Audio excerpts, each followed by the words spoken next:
Olá pessoal, tudo bem? Estamos de volta aqui com o nosso curso gratuito de Direito Penal, resolução de questões com EVP na OAB, muito empolgados aqui com esse projeto fenomenal do Eu Vou Passar.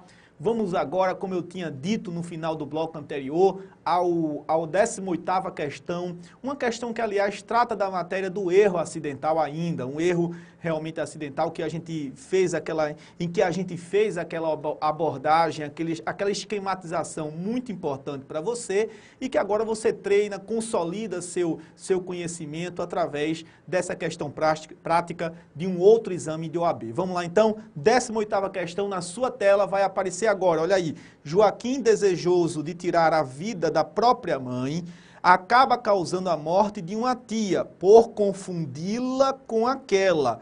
Então não foi erro na execução. O que aconteceu foi que ele matou a tia pensando que a tia era a mãe.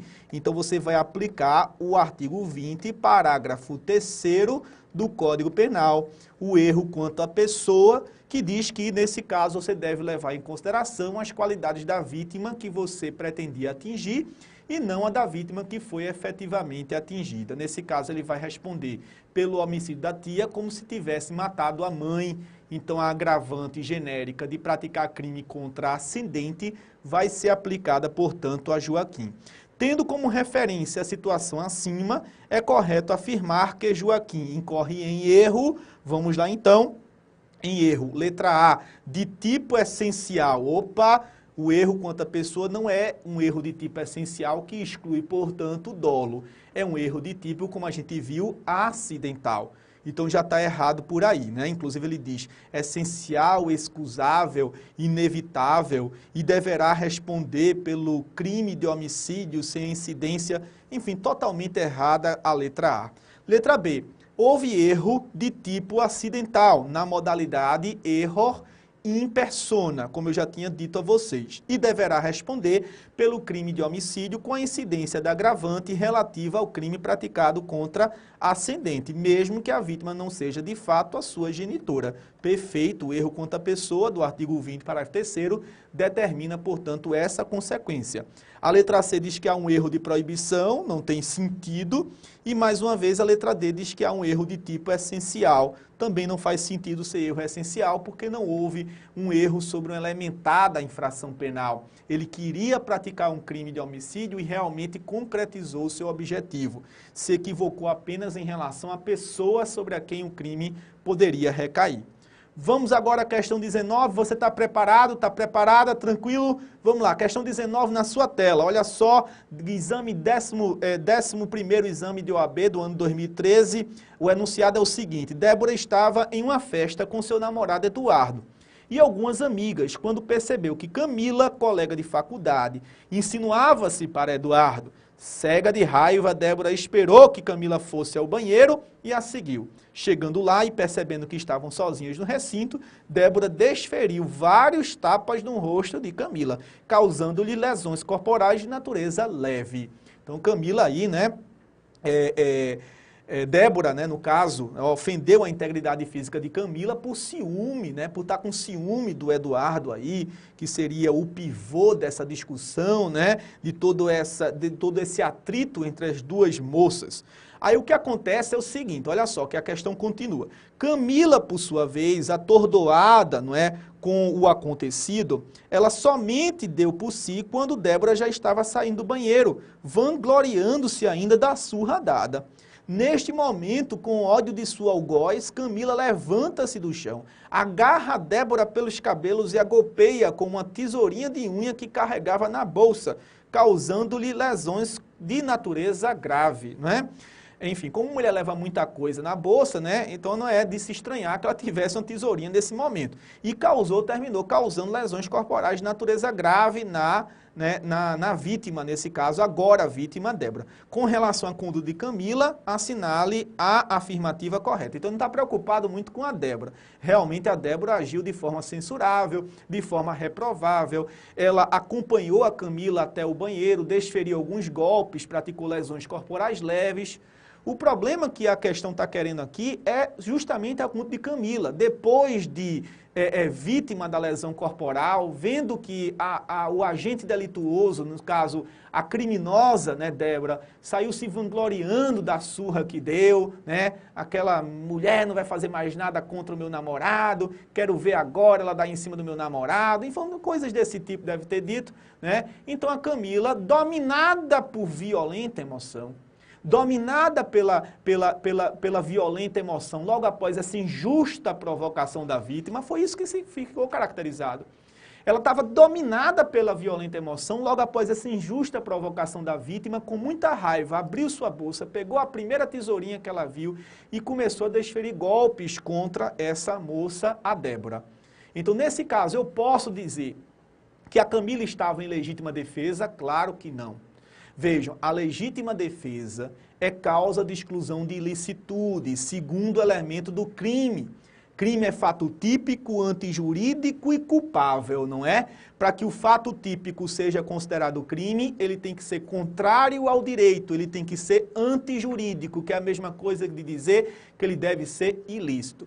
Mas há várias causas que excluem a ilicitude da conduta, e elas estão mencionadas taxativamente ali no artigo 23 do Código Penal. Aliás, taxativamente não, né? Porque aquelas são apenas as causas legais de exclusão de ilicitude, a causa supralegal que a gente vai discutir em outra questão depois.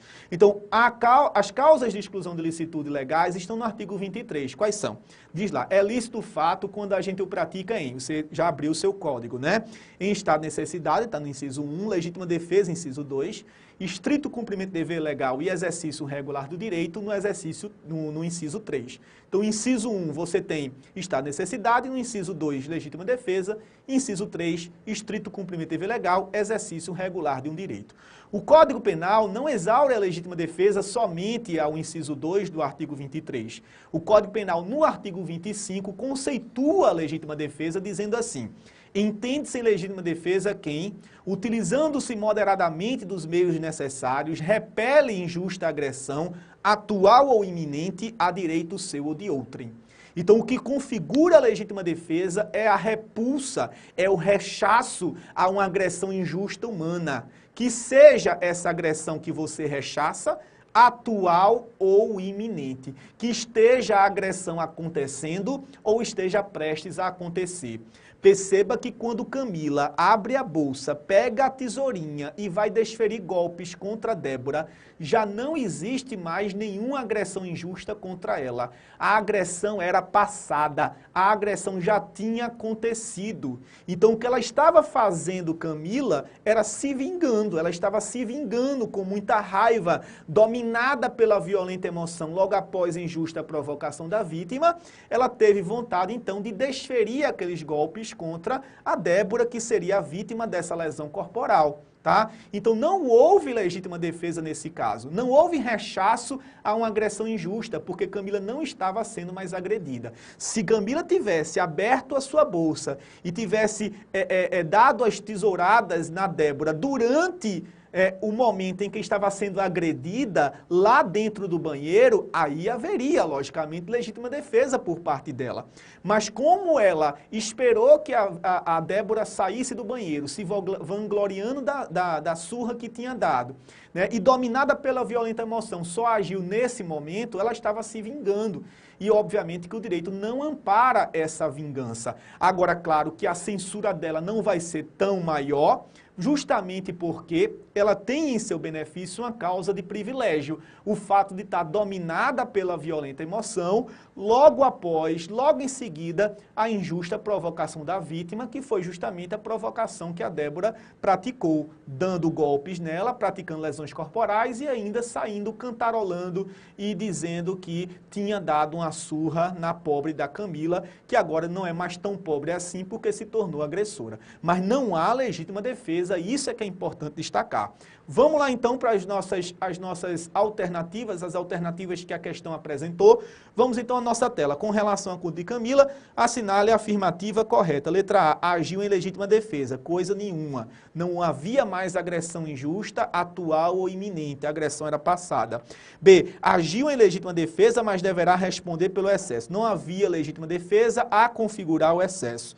C, ficará isenta de pena por inexigibilidade de conduta diversa, de jeito nenhum, não existe amparo nesse caso, a conduta praticada pela Camila ao ponto de descaracterizar a infração penal. Ela vai ser censurada pela vingança que praticou, ainda que isso ocorra de forma privilegiada. Letra D, praticou crime de lesão corporal de natureza grave, mas poderá ter a pena diminuída. E realmente poderá ter, se você pegar o artigo 129, essa situação está no parágrafo 4º, do Código Penal, no artigo 129, a causa de privilégio, quando o agente pratica o crime sob o domínio de violenta emoção, logo após a injusta provocação da vítima. Tranquilo? Parágrafo 4º do artigo 129 do Código Penal.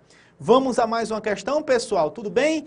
Então vamos lá, questão de número 20, com muita empolgação, tá certo? Não vai esmoecer, pelo amor de Deus. Eu sei que é muita questão de direito penal, são muitos detalhes, mas afinal de contas nós estamos tratando da melhor ramo, da melhor ciência do direito, não é verdade? O melhor ramo jurídico, mais belo, sem dúvida nenhuma, é o direito penal. Questão de número 20 aí na sua tela, a questão do ano de 2012, o exame de ordem de número 9.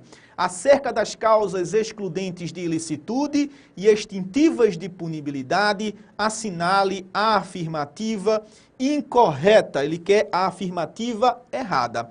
Aí na letra A, ele já fala da coação moral e da coação física. Olha só, ele diz assim: a coação moral irresistível exclui a culpabilidade, enquanto a coação física irresistível exclui a própria conduta, de modo que nesta segunda hipótese sequer chegamos a analisar a tipicidade, pois não há conduta penalmente relevante.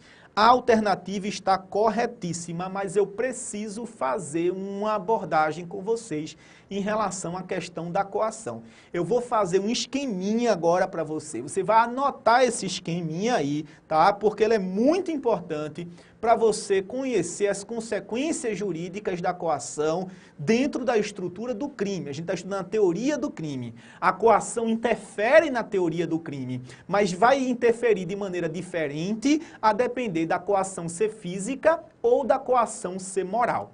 Lembre que a coação física faz do coagido um verdadeiro instrumento na mão do coator, enquanto a coação moral, ela, na verdade, se caracteriza como uma ameaça dirigida contra o coagido. Então, enquanto o coagido é ameaçado na coação moral, na coação física, o coagido tem toda a sua vontade tolhida e termina sendo um mero instrumento nas mãos do coator, que determina a prática de sua conduta sem qualquer tipo de vontade, ou impede que ele pratique uma conduta, obrigando-o a se omitir quando a conduta for omissiva. Então, uma coisa é você falar da coação física, em que é tolhida a vontade, completamente tolhida a vontade do coagido, outra coisa é falar da coação moral, em que o agente é ameaçado, mantém a sua vontade, agora uma vontade influenciada pela ameaça que foi dirigida contra ele. Então, vamos esquematizar isso. Já coloquei uma tela aqui, então tela em branco aí no seu monitor. Vamos lá. Coação. A coação, ela pode ser física. A coação pode ser configurada como de natureza moral. A coação física, ela impede, ela retira por parte do agente a vontade de praticar uma conduta. Então, eu vou colocar aqui, coação física elimina a vontade na prática da conduta. Ou seja, o coagido, ele não tem qualquer vontade de praticar a conduta. E quando não há vontade de se praticar uma conduta, não há conduta relevante para o direito penal. E se não há conduta relevante para o direito penal, que aliás é o primeiro elemento do crime, não há fato típico. E se não há fato típico, gente, a consequência é bem óbvia. Não há crime. Então perceba bem aí no nosso esquema que a coação física retira, elimina a vontade do agente de agir ou de se omitir. Ele não tem qualquer vontade de ação ou de omissão porque se tornou mero instrumento nas mãos do coator. E se não há vontade de agir ou de se omitir, não há conduta relevante para o direito penal. Não havendo conduta relevante para o direito penal, não haverá crime e não haverá fato típico, e não havendo fato típico, não haverá crime, já que o fato típico é o primeiro elemento do crime, como a gente já teve a oportunidade de discutir em outras questões anteriores, tranquilo? Mas eu tenho que agora mostrar para vocês os efeitos da coação moral dentro da estrutura do delito. Vamos lá então? Vamos lá. Na sua tela, coação moral. Lembre que a coação moral é caracterizada por uma ameaça. Essa ameaça pode ser muito séria ao ponto da vítima não ter condições de resistir a ela. A coação moral pode ser chamada de irresistível.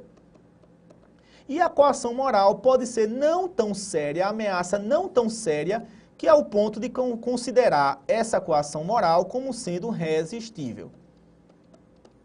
Então, se a ameaça for muito séria, a coação moral é tida como irresistível, irresistível caso a ameaça não seja tão séria. Se pela circunstância concreta dava para resistir a coação moral vai ser chamada resistível. Se não dava, ela vai ser considerada como irresistível.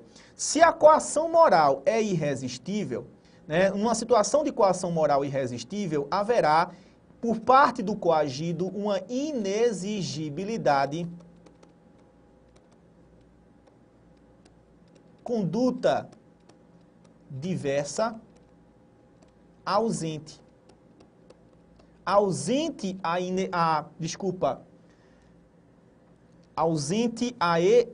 a exigibilidade de conduta diversa. Como eu já coloquei aqui inexigibilidade, então tá certo.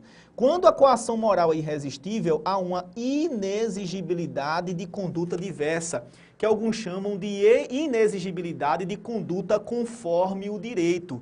Aliás, a culpabilidade, que é o último elemento do crime, o crime é um fato típico antijurídico culpável, é formada pelo elemento exigibilidade de conduta diversa. Para você censurar um indivíduo pela prática de uma conduta, é preciso que você pudesse exigir dele uma postura diferente daquela que ele adotou, daquela que ele optou. Como na coação moral irresistível, todo mundo na situação do agente faria o que ele fez, não há essa exigibilidade diversa. E não havendo a exigibilidade diversa, ou seja, ocorrendo uma inexigibilidade de conduta diversa, não haverá, consequentemente, a própria culpabilidade. Vamos imaginar a seguinte situação para você entender essa coação moral chamada de irresistível. Um gerente de um banco está dando ré no seu carro para ir trabalhar. Abriu o portão da sua casa, está dando ré no seu veículo, quando então é abordado por vários elementos fortemente armados. Ele é colocado dentro de um cômodo da casa com a sua família e recebe a seguinte ordem: você, gerente, vai sair de novo para trabalhar, vai ser monitorado por outros membros de nossa associação criminosa, e você vai entrar no banco, vai entrar no cofre, vai subtrair 2 milhões de reais e vai trazer aqui para a gente. Se você não trouxer essa quantia, sua família vai ser eliminada. Se o senhor usar o telefone, a sua família será assassinada. Se o senhor desviar o caminho e procurar a polícia, sua família vai ser imediatamente executada. Se coloque na posição desse gerente. Você iria ceder à coação? Claro, todo mundo iria ceder a essa coação. Todo mundo iria ceder à ameaça, porque a ameaça é muito grave. É uma ameaça irresistível, uma coação moral irresistível. Então eu não posso censurar esse gerente que fez exatamente o que a associação criminosa pediu. Eu não posso censurá-lo por ter ido ao banco trabalhar, ter aberto o cofre, ter subtraído 2 milhões de reais e ter feito a entrega desse numerário subtraído aos bandidos, porque qualquer pessoa na situação dele faria faria a mesma coisa. Então não dá para censurar, não dá para entender como culpável esse indivíduo se não havia exigência concreta de uma conduta diferente. Se toda pessoa, na situação em que ele se encontrava, faria a mesma coisa. Então vamos voltar ao nosso esquema. Se a coação moral é irresistível, há uma inexigibilidade de conduta diversa. E por conta dessa inexigibilidade de conduta diversa, não há culpabilidade. E se não há culpabilidade, gente, não há crime. Isso, inclusive, é mencionado pelo artigo 22 do Código Penal, tá certo? Inclusive, o artigo 22 do Código Penal diz que na coação moral irresistível, só quem deve responder pelo crime é o autor realmente da coação, é o coator e não o coagido, porque o coagido age sem culpabilidade. Você deve estar se perguntando assim, mas espera aí, a coação moral leva ao mesmo efeito da coação física, ou seja, a ausência de crime, verdade, mas por justificativas diferentes, por motivos diferentes. Enquanto a coação física retira o caráter criminoso da conduta por ausência de fato típico, já que não há conduta relevante para o direito penal em virtude da ausência de vontade, a coação moral irresistível descaracteriza a conduta como criminosa pela ausência de culpabilidade, em virtude da falta de exigibilidade de conduta diversa. Então, a coação física atinge o fato típico, a coação moral atinge a culpabilidade. O problema é que a coação moral pode ser resistível. A ameaça pode não ser tão séria, uma ameaça que dava para o agente ter resistido. E se dava para ele ter resistido, se exigia dele uma conduta diferente. E aí ele responde por crime. Então vamos voltar ao nosso esquema porque tem uma consideração importante a ser feita. Se a coação moral é resistível, aí você vai colocar haverá crime. Mas apesar de ocorrer crime, há aqui nesse caso uma circunstância atenuante de pena. Se eu não me engano, isso está no artigo 65, inciso 3, a linha C, lá do Código Penal, é a circunstância atenuante genérica de ter praticado sobre o crime, sob o efeito de uma ameaça, a que poderia o agente ter resistido. Preste atenção nesse esquema que vai aparecer na sua tela, aí no seu monitor. Preste atenção nesse esquema, ele é importante para você entender as consequências da coação para a estrutura da infração penal. Se a coação moral for irresistível, se ela for resistível ou se tratar de uma coação física. Vamos voltar à questão então. A letra A já foi superada, ela está corretíssima. Vamos à letra B. Em um bar, Caio, por notar que Tício olhava maliciosamente para sua namorada, desfere contra este um soco no rosto. Aturdido, Tício vai ao chão, levantando-se em seguida e vai atrás de Caio, e o interpela quando este já estava saindo do bar. Ao voltar-se para atrás, atendendo ao chamado, Caio é surpreendido com um soco no ventre. Tício praticou conduta típica, mas amparada por excludente de ilicitude. Claro que não há excludente de ilicitude. É o mesmo caso daquela Camila, daquela Débora, ele se vingou. A vingança não configura legítima defesa. Ele pode estar até amparado por aquela causa de privilégio do domínio da violenta emoção logo após a injusta provocação da vítima, mas nunca amparado pela legítima defesa nesse caso, porque houve apenas uma mera vingança. Como o enunciado da questão, veja aí na sua tela, como o enunciado da questão que é a alternativa incorreta é a letra B, já que a alternativa A está perfeitamente correta de acordo com esse esquema que a gente acabou de considerar. Vamos ver quais são os erros das letras C e D. Vamos lá? Letra C. Mévio, erros não, né? Porque elas estão certas, já que a letra errada é a letra B. Letra C. Mévio, atendendo à ordem dada por seu líder religioso e com o intuito de converter Rufus, permanece na residência deste a sua revelia, ou seja, sem o seu consentimento, que configura, na verdade, neste caso, a violação de domicílio. Violar o domicílio alheio não é somente penetrar na residência alheia sem o consentimento do legítimo possuidor do proprietário, mas também permanecer quando não há mais o assentimento para essa permanência, tá certo? Então, neste caso, continua a questão, vejam aí, neste caso, continua a questão, Mévio, mesmo cumprindo ordem de seu superior e mesmo sendo tal ordem não manifestamente legal, pratica crime de violação de domicílio, não estando amparado pela obediência hierárquica. Perfeitamente. Você vai dizer assim, mas Ricardo, eu achava que isso fosse um caso de obediência hierárquica. Por que foi dito aqui que não há obediência hierárquica? A obediência hierárquica é mencionada pelo Código Penal no artigo 22. Mas lembrem, a obediência hierárquica tratada pelo artigo 22 do Código Penal exige uma relação de hierarquia e subordinação de direito público. O artigo 22, ao tratar da obediência hierárquica, ele exige uma relação de subordinação e hierarquia de direito público. A obediência hierárquica só existe numa relação de direito público, não numa relação privada. Então aqui, veja, a questão é bem clara. Atendendo à ordem dada por seu líder religioso, não há relação de direito público a ser considerada. Então não há obediência hierárquica e, de certo, houve crime, sim, de violação de domicílio. Está corretíssimo aqui, perfeito o que diz a letra C. Letra D, vamos ler? Letra D na sua tela. O consentimento do ofendido não foi previsto pelo nosso ordenamento jurídico penal como uma causa de exclusão de ilicitude.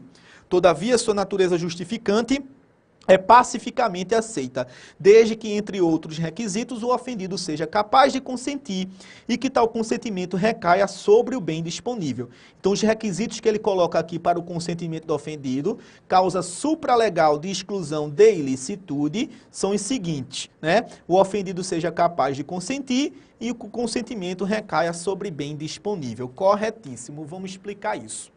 Gente, aqui comigo, perceba. O Código Penal, no artigo 23, ele elencou as causas de exclusão de ilicitude, como eu já discuti, o estado de necessidade, legítima defesa, estrito cumprimento de dever legal e exercício regulado de direito. São 4, nos 3 incisos, são 4 causas de exclusão de ilicitude. Nós dizemos que essas causas do artigo 23 são causas legais de exclusão de ilicitude. Porque existe uma causa que a doutrina classifica como supralegal de exclusão de ilicitude, justamente chamada de consentimento do ofendido. O consentimento, o assentimento do ofendido na prática da ofensa ao seu bem jurídico poderia levar à exclusão da ilicitude da conduta do agente que ofendeu o bem jurídico com esse consentimento. Vamos imaginar que eu entregue a uma pessoa conhecida minha, eu entregue uma pedra e diga a ela assim, olha, pode jogar essa pedra no para-brisa do meu veículo. Então pode jogar essa pedra no para-brisas do meu veículo, fique à vontade, pode danificar o meu carro. Essa pessoa, posso mesmo, professor? Eu digo, pode. Ela pega a pedra e joga no para-brisas, quebrando o para-brisas, enfim, causando dano ao meu patrimônio. Veja, objetivamente, essa pessoa praticou o fato típico de dano. E realmente ela tinha interesse em danificar meu veículo. Dolosamente, ela pegou a pedra e danificou o meu veículo. Mas ela praticou essa conduta com o meu consentimento, com a minha vontade. Então, o consentimento da vítima pode excluir nesse caso, e exclui nesse caso, a ilicitude da conduta de quem praticou a ação. A ilicitude da conduta praticada, melhor falando, ou corretamente falando. Então, o meu consentimento excluiu a ilicitude da conduta dele. Primeiro, eu tenho capacidade para consentir. Segundo, o bem era disponível. Isso não poderia acontecer se o bem jurídico fosse a vida. Então, eu não posso, moribundo estando, eu não posso consentir para que outra pessoa retire minha vida. Se alguém me matar, apesar do meu consentimento para isso, estará realizando um crime de homicídio. Por quê? Ainda que eu tenha capacidade, a vida é um bem indisponível. Então, não cabe o consentimento do ofendido na exclusão da ilicitude da conduta do agente, quando realmente o bem é indisponível, como exemplo, a vida. O problema do consentimento do ofendido diz respeito à integridade física. Se eu consinto para que alguém ofenda a minha integridade física, essa pessoa que ofende a minha integridade física com o meu consentimento pode ou não responder por crime de lesão corporal? Isso é uma grande problemática. É a problemática doutrinária do consentimento do ofendido, tão mencionada pela doutrina de direito penal. Porque você não tem ainda delimitado de forma precisa o limite da disponibilidade e da indisponibilidade da integridade física. Que parcela da minha integridade física eu posso dispor? A partir de que momento eu não posso mais dispor da minha integridade física? Veja, se eu permito que alguém faça uma tatuagem no meu braço, por exemplo, né, o meu consentimento gerará, obviamente, a exclusão da ilicitude da conduta daquele que causa esse tipo de lesão. Porque com o meu consentimento, um consentimento válido, sendo bem disponível, eu teria excludente de ilicitude. Apesar daquilo se configurar como uma lesão corporal, não haverá ilicitude porque houve consentimento, assentimento, contratação, inclusive do serviço, pela própria vítima, pelo próprio ofendido. Agora, todo mundo deve considerar que se eu pedir a alguém para cortar a minha perna, né, eu não estou satisfeito, tem que ter duas pernas, pode cortar uma delas, quem cortar a minha perna vai responder por lesão corporal de natureza gravíssima. Por quê? Eu tenho capacidade para consentir? Tenho, mas a integridade física não pode ser disponível a esse ponto de você suprimir de forma permanente um membro de um indivíduo. O problema são os limites dessa disponibilidade na integridade física, mas a FGV, ela não entra nessa seara, ela não entra nesse âmbito de discussão. A única coisa que ela vai lhe cobrar, como lhe cobrou aqui, foi que você saiba somente quais são os requisitos necessários para que o consentimento do ofendido exclua a ilicitude da conduta do agente. Primeiro, que a vítima tenha capacidade. Segundo, que o bem seja disponível. Tranquilo? Terminamos o nosso tempo aqui, terminamos esse bloco. No próximo bloco a gente dá sequência com mais questões. Nós vamos no próximo bloco começar a questão de número 21, tá certo? Mantenham-se firmes aí, forte abraço e até já já. Só tomar uma água, daqui a pouco a gente volta.